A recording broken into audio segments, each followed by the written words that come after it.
Hello, this is IGTV. Welcome to your look at the coming week, which starts on the 18th of December. And we kick off with the IFO out of Germany and the Housing Market Index. This is the NAGB from the US. And further along the week, it actually does get slightly busier, even though we're meant to be calming down towards the year end. We've got the RBA minutes, Bank of Japan interest rate decision there. All this talk around the Bank of Japan, at least according to recent polls, is that Japan is likely to signal an end to its ultra easy monetary policy era. We have consumer price index data out of Canada as well, and look out for building permits and housing starts out of the US, along with the API crude oil inventories.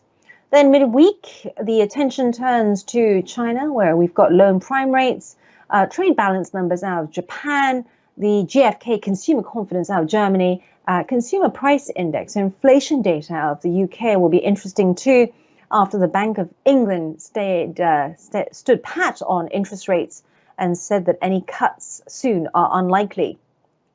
And from the US, existing home sales and oil inventories. Thursday, we've got public sector net borrowing data from the UK and Q3 GDP growth rate. This is the final reading out of the US, along with initial jobless claims. And we end the week with Japan's consumer price index, retail sales figures, and GDP data out of the UK, and the core PCE and durable goods to boot out of the US. Well, joining me now from Tasty Live is Tom Sosnoff. Tom, thank you so much for joining us.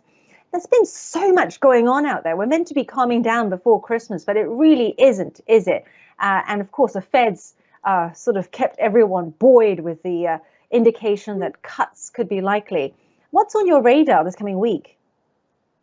Well, I didn't think it would be as busy as it was on last Thursday. So I think that, I think when we all thought it was going to be kind of a quiet holiday 2-week period, in the US, we had, I think the second busiest option day ever, going into triple witching. So, the Fed stirred things up a little bit. Bonds have had a massive rally. Interest rates have gotten crushed, and in the U.S. markets, and that has led to a really strong stock market rally, a combination of, speculation, people trying to catch up, short covering. It's been ugly for the shorts and really nice for the bulls, I guess.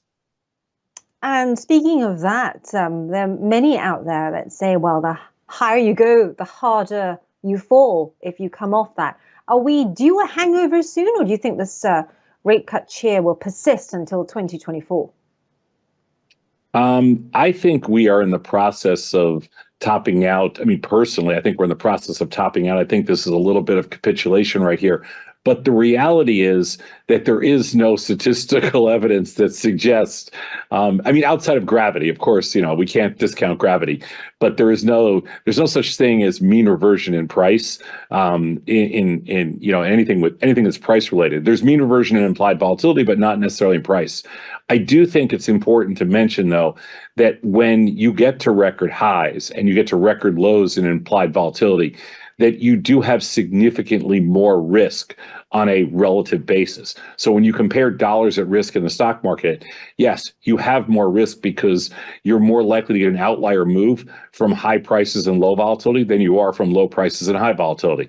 So that's the real risk. It's not like there's something statistical that says when we go up, we have to go down. But the real risk is just that in periods of low volatility and high prices, you're more likely to see an outlier move to the downside, and that's something that's not really that quantifiable. So that's the challenge. But I think right now, man, market looks good. Great. We'll check in with you again next week. Market looks good, says Tom Sosnoff from Tasty Live, part of IG Group. Thank you so much for joining us. Now, on the macro front, we just saw that it was quite busy. But surprisingly, on the corporate front, it is also as busy. We've got FedEx on Tuesday and Accenture out with second quarter earnings. And then on Wednesday, look out for numbers out of Micron Technology and General Mills. And then on Wednesday, we end the week with Nike second quarter earnings on Thursday, rather. So quite a retail theme there, given that we are fast approaching one of the busiest shopping periods in the US and in Europe as well, in the countdown to Christmas. Well, until then, this is your week ahead. Thank you for watching. I'm Angeline Ong. For more analysis, do join me on @Angeline Ong or @IGCom on Twitter. This is IGTV.